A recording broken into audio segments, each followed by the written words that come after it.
move to our next speaker, which I think is Stephen Osler from Blackboard. Excited to hear from him too. So coming over to you, Stephen. Hopefully you're on. Hey, there you are. We can see you. Good. Okay, so let me hand you the screen sharing. Fantastic. Yeah. Yeah, nice to have you. Okay, so let me It's see. nice to be here. And while you're passing that over, I'll just say it has been phenomenal to hear what all of your Edu Jedis are doing. And it's really encouraging, if I can just speak as a parent for just a moment, really encouraging to see educators so passionate and really going to such great lengths to educate our children. It really means a lot to me as a parent, and I want to thank you for that. Okay, so you have screen rights there. Yeah, there we see it. We see Perfect. it. Yes. Good. Okay. So what I wanted to share today was a little bit of research, and none of this, I don't think, none of this is going to be a surprise to anybody. But I wanted to just make sure we were able to share some of this, and I think this validates a lot of the things that have been said today already. Just a little bit about me. My name is Steve Ostler. I'm the Senior Director of Marketing for Blackboard K-12, and I've been working with education, not in the trenches as much as each of you, but I'm working in education for about 20 years now. So I've seen a lot of those trends and rises and falls, and it's been really interesting to track. And this year has been maybe the most interesting year in history. I want to start out, excuse me, I want to start out with a little bit of a little game. And I've got this quote here. I don't know if you guys have seen this or not, but this is a quote that was given to us. We work with Project Tomorrow to do a survey every year, and we'll talk a little bit about that in just a couple of slides. But this quote was given to us by a student participant in that survey. I want you to guess when this was said. She said, in 2020, there will be many more educational videos, online class discussions, online games, texting from teachers, and other ways for students and teachers to communicate online. And everyone will have their own tablet or laptop. That is what the school of the future looks like in my head. Everything will be online, and everyone would learn more. So this sounds like the kind of thing that a student might have said a month ago or 6 months ago. In fact, this was a student that shared this with us in 2015. So 5 years ago, long before we had any inkling of the pandemic or where we would be today. And it's really interesting to me how spot on this insight was for today. Just listening to some of the things that the previous presenters have shared about what they're doing in their schools, those one-to-one initiatives, getting technology out to students and families who need it, the effort to move online. In fact, we saw that shift most prominently during the 90 days that we like to say the 90 days that changed K-12 teaching and learning, March 6th through May 6th, in which we saw in 48 of the 50 states that we saw closures or moves to online learning that really changed the face of education. And again, that is no surprise to anyone. You have all been living that for the last almost 9 months now. It's become a new reality. But I think the interesting part in this for me is the opportunity that this presents. And my good friend Leslie Brunton shared this with me. She said, the 90 days of change led teachers to rising to meet the challenges presented by the pandemic. We saw teachers coupling creativity with technology to foster student learning during this time. However, the experience of spring 2020 cannot be merely an experiment. It must be the beginning of an evolution of learning where we can redefine what engagement looks like starting this fall. And then she shared this earlier in the summer for us. And I think she's spot on. We can look at this as a moment in time in which we just have to slog our way through. We've got to get through there. Or we can look at this as an opportunity to change education permanently and in positive ways forever, for the future and for future students. And I think that's a real opportunity for us. We've already seen quite a few of those changes, And even as far back as in 2019, the research that we worked with Project Tomorrow to do led to the release of a report we call the State of K-12 Communications, and it was really geared towards this idea that communication is changing, and especially as we look at communication trends and preferences across generational divides. This is a fantastic report. I'm not going to talk a lot about that today, but even then we started seeing changes in the way that students preferred to be communicated with, parents, the ways teachers were communicating, and the ways schools were communicating with their communities. What we saw between then and this year took us from what is typically an annual report on this data to a 4-part report series in which we were able to really deep dive into some of the changes we saw triggered by the pandemic. And we're not going to talk about all of these today. They are all available for free. You can get them at content.blackboard.com/90-day series. The URL's on your screen, and we'll put that in the chat in just a minute here. But you can get all of those. Today, we're just going to touch on a few of the really top key findings, and we're going to go through them fairly quickly because we don't have a lot of time. But I wanted to just share this. A couple of the key trends we saw were, first, that there are changing views on digital learning, where a year or 2 or 5 years ago, parents and students and teachers were all a little bit more hesitant to look at online learning. Now it is a requirement, and we are becoming much more comfortable. Those views and perspectives of how technology allows us to continue learning online have changed. We've also seen it expose gaps in equity considerations for learning, and we're going to talk about a couple of those today. Most importantly are these last two for me.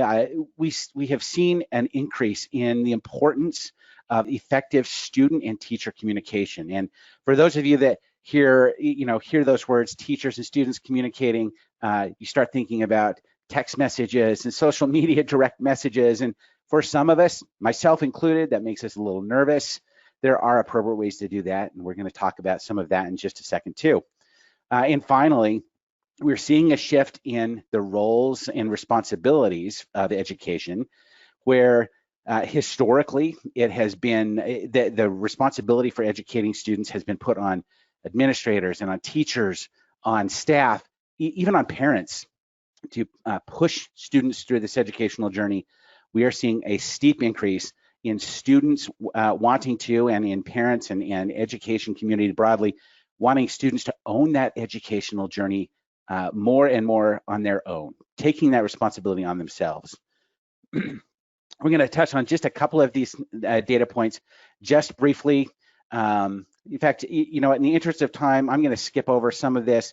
I do want to touch on this data just briefly, because I think it ties in nicely with some of the things that we heard from our other presenters today. As we look at what teachers are saying they need the most help with right now, the biggest thing is just in how to teach an online course. And several of the earlier presenters have touched on this. Teachers, stepping up and saying, I want to teach an online course. Some teachers shying away from it, and a lot of teachers doing both at the same time. This is a new world for a lot of them, however, and teaching online is different than teaching in class. They really need help learning those new skills, learning how to engage students online, learning how to track their performance, learning how to build relationships with students in an online environment. You can see there's some other interesting trends here as well. We're going to skip over some of those. I want to skip ahead, if I can, to touch just on one piece of equity data that we saw in this research.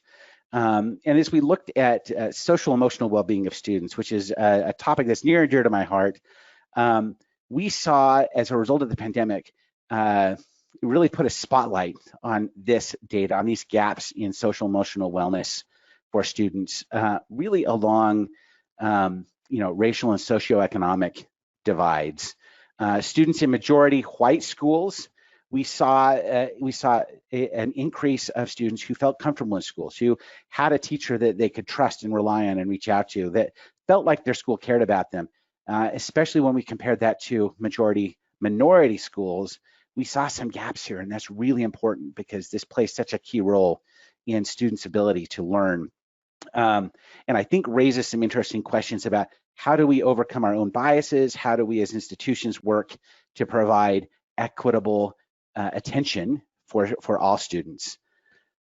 Finally, I want to get into the data we got on the importance of student and parent relationships, and student-teacher relationships. We've had a lot of opportunity to talk to and work with students from across the country. There are a couple of students in particular that come to mind. In fact, last year we had an opportunity to work with a student, and he was able to share with us some of the details around what really got him through school. This was a student who his parents had died. He was being raised by his sister. They were really struggling. They were definitely in a minority area within the school. And for this particular student, you might have checked all the boxes for this is an at-risk student.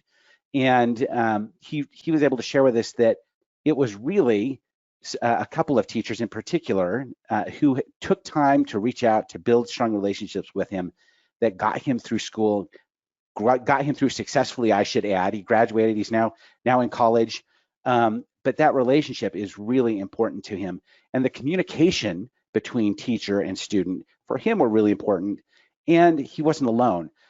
We saw in the research this year several quotes. I just picked this one because I thought this was great. One of the students that participated shared that communication is a good example of the value of technology for them personally. I want to skip just to the end here. The student shared that this helps me develop communication and teamwork skills that can be applied to my future career. It's important to remember that these students are modeling after the behaviors that our teachers and administrators and we as adults share with them. So it's really important that we teach them those good skills. One of the interesting pieces of data that we saw in the research this year was the emergence of both email and texting as modes of communication for students. And interestingly, one of the students who presented with Project Tomorrow in their congressional report shared that she is learning how to use email, which came as a shock to me because I live and die by my inbox. But students are learning these technologies, using them as good communication tools, and we see a steep increase in that. We also saw a steep increase in the use of text messaging. Yes. Steve, I think we got like 1 minute. Okay, fantastic. Okay. I'm going to skip ahead just a couple of slides here. All of this increased communication is being driven primarily by access to smartphones and smart technologies. And what we're seeing here is that students really do need those communication channels open. In fact, we see them wanting to use email and text messages and even social media as a way to do that. I mentioned earlier that this really does raise a lot of people's hackles. It makes some of us afraid, and I'm in that group, but it raises good questions about how do we develop policies for appropriate communication? How do we create an environment where it's safe for teachers and students and parents to communicate regularly and to use their personal devices? Just in closing, I know we've blown through a lot of this data. Again, all of that data you can get in the four report series. The final report is just about to be released here. You can get that at this URL.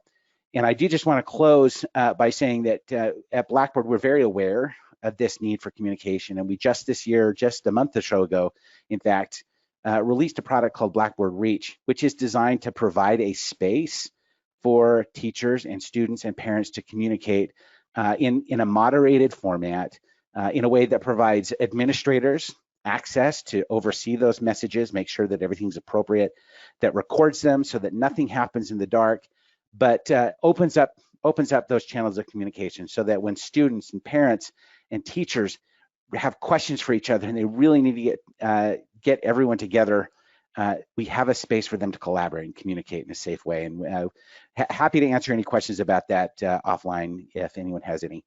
So Leilani, with that, I will just close out and say thank you for letting us present. We're excited to share this data, and we hope it was useful to you. Yeah, this is a really right thing to punch up. That communication obviously has to go way up. I think you're right over target with that, and I'm glad you guys put out that new product. And I hope people check it out.